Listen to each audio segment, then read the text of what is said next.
review muna doon sa sinimulan kong topic tungkol sa klase ng katangian.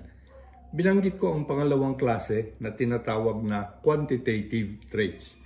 Kaiba sa qualitative, dito ay maraming genes na tinatawag na additive genes ang sabay-sabay na nagkakaroon ng epekto sa expression ng characteristics ng manok. Kaya naman ang tawag sa mga katangiang ito, polygenic traits.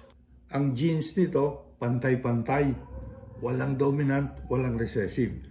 Kung walang mag-cause ng hybrid vigor, average ng magulang ang makikita sa anak.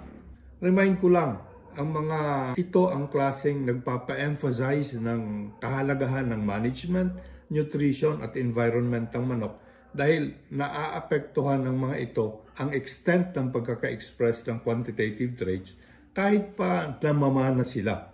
Hindi gaya ng kulay ng paa o kulay o pattern ng balahibo, ang quantitative na katangian ay naiimpluwensyahang mabuti ng nutrisyon, management at kapaligiran ng manok.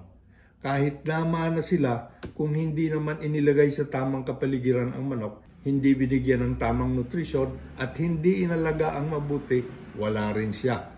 Imbes maging super, naging dunghill. Bibitinin ko muna kayo. Mahaba-haba pa kasing diskusyon ito. Pero hulaan nyo na kung anong mga katangiang ito.